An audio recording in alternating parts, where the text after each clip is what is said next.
Olá, bom dia. Bom dia. Olá pessoal, bom dia. Hoje é segunda-feira, dia 24 de junho, a semana está só começando e o Visual vem com muita informação para você.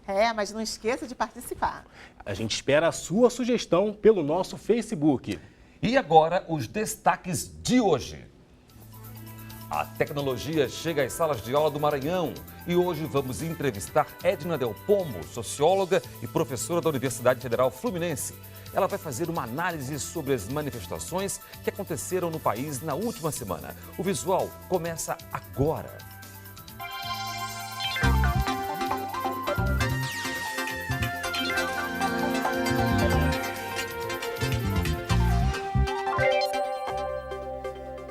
O uso de aparelhos tecnológicos já é uma realidade em várias escolas do Maranhão e pode ser uma ótima ferramenta para atrair a atenção da garotada. Para essa turma, os tablets, esses computadores de mão, não são nenhuma novidade. Essa geração que nasceu na era da tecnologia e que manuseia com intimidade os recursos digitais, agora também dispõe desta ferramenta na sala de aula.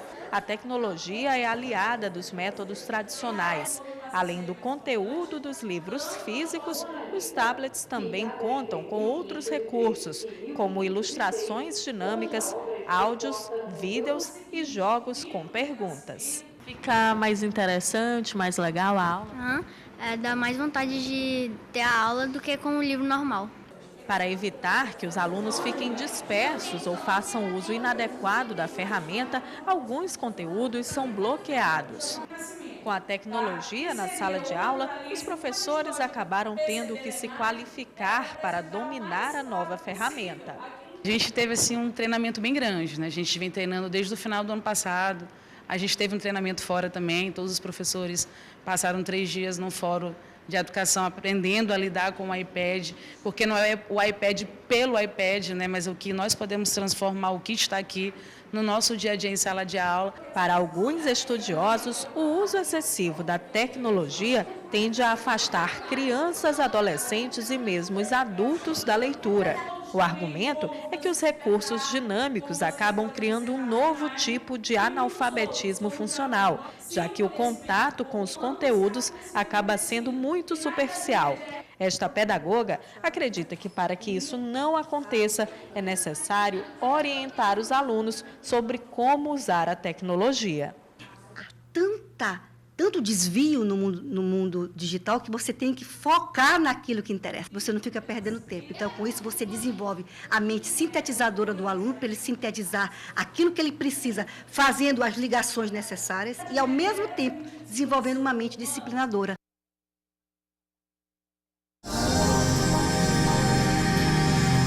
Manifestações pela redução das passagens do transporte público tomaram conta do país nas últimas semanas.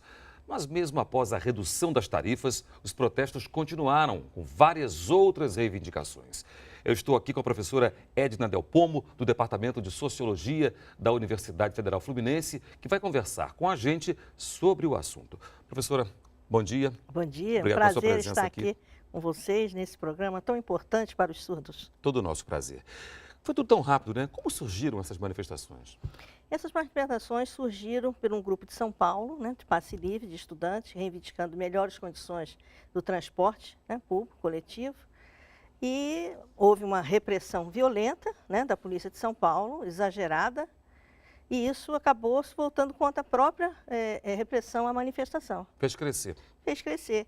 E, de uma forma muito particular desse movimento, houve uma adesão de todas as classes, de todas as camadas sociais. Foi surpreendente, né, professor? Muito. Eu acho que isso aí é um fenômeno que vai ainda ser estudado, muito estudado pelos cientistas sociais. E acredito eu que a classe política não esperava essa manifestação. Não, foi pega de surpresa. E o mais interessante que chama a atenção é que você não identifica líderes, não é? Isso. Quem convoca essas pessoas? É só pela internet? Eu acho que aí a gente tem que salientar a importância do movimento das redes sociais.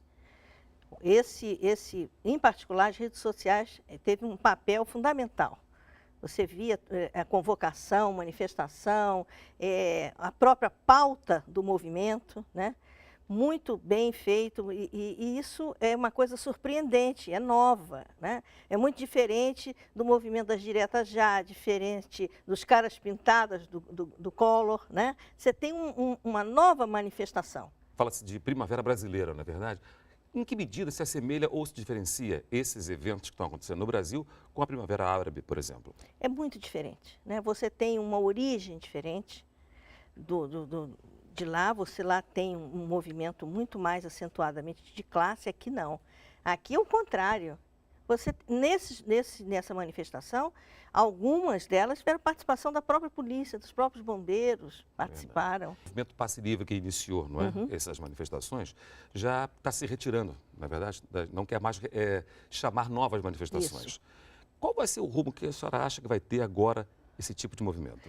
Eles próprios já estão sinalizando que eles querem um serviço de transporte público de qualidade. Isso já estão colocando, que é uma nova pauta que eles vão se reunir para discutir isso. Não adianta diminuir só a passagem, nós queremos um transporte de qualidade. E eu acho que vai surgir agora, até com a proximidade da votação da PEC, né, que está aí. PEC 37. 37, eu acho que isso vai fazer parte da pauta já também. Já foi adiada, né, a votação? É, exatamente, mas eles estão ganhando tempo, né? Professora, com tudo isso, tem uma questão polêmica, que é a questão do vandalismo e da violência, né? O movimento realmente é um movimento legítimo, mas o que se vê junto com o movimento, no bojo do movimento, essas cenas terríveis de violência. Lamentáveis. Eu acho até que talvez, até porque não houve não deu tempo de planejar, né? Foi uma coisa muito assim, espontânea, né? Não houve tempo de ter um carro de som para guiar, para dar um norte do movimento, né? Então aí há aquela dispersão e há aquelas pessoas que maldosamente aproveitam, né, dessa manifestação para fazer esse tipo de atitudes que não tem nada a ver com Agora, foi muito interessante observar que a mídia mudou muito o discurso. No início condenava mais o movimento, e a gente começa a perceber, à medida que foram ocorrendo as passeatas, uma compreensão e uma distinção entre o que esse movimento propunha e o que esse grupo muito isolado e pequeno estava fazendo, digamos assim, que chamou-se de vandalismo. Acho que houve uma conscientização e a mídia acabou mudando o seu discurso. Percebi isso. Se a mídia está compreendendo melhor o movimento, o Estado está pronto para entender esse movimento? Bom, isso é uma grande pergunta, é uma indagação. E para lidar também com o vandalismo? Exatamente. Eu acho que a polícia não estava preparada para isso, tanto que ela jogou gás em jornalista, na imprensa, em estudantes que estavam de maneira pacífica. Houve, assim, uma violência exagerada com relação àqueles que não tinham nada a ver com aquela violência, que não foi de um grupo muito pequeno. Então, acho que a polícia também não estava preparada para esse tipo de manifestação de rua. Professora Edna, muito obrigado pela sua participação aqui no Visual. Até uma próxima vez. Muito obrigado. Muito obrigada. Prazer.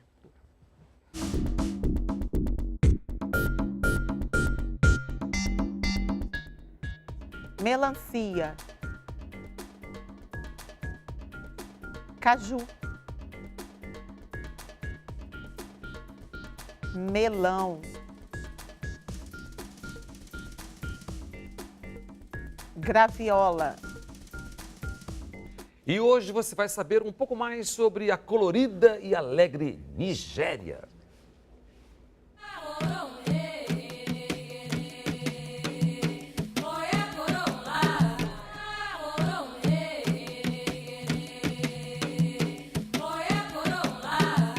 A Nigéria é um país novo, são 100 anos de existência, 54 de emancipação.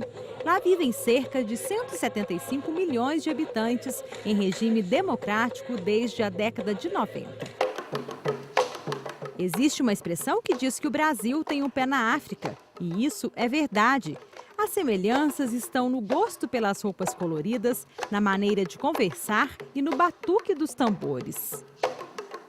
Há 9 anos do Brasil, Olu já conhece bem o português e os costumes brasileiros. Eu como comida brasileira todo dia, né? Eu inspiro a brasileiro todo dia, né? E eu tenho uma filha brasileira, né? Então eu me sinto bastante brasileiro. O presidente do Instituto de Artes é embaixador do país africano aqui em Minas. O sorriso no rosto e a conversa fácil demonstram que temos mais proximidade do que imaginamos. E não são só os costumes que são usados como comparativos entre Brasil e África. A Nigéria, por exemplo, é tricampeã do futebol africano. Os águias, como são conhecidos por lá, têm habilidade e alegria de sobra, tanto dentro como fora de campo.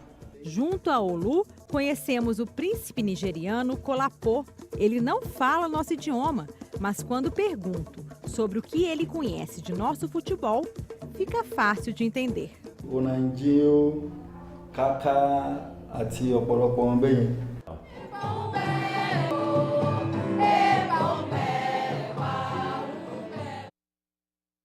O visual está terminando. Mas a gente volta amanhã com mais uma expressão em Libras para você aprender.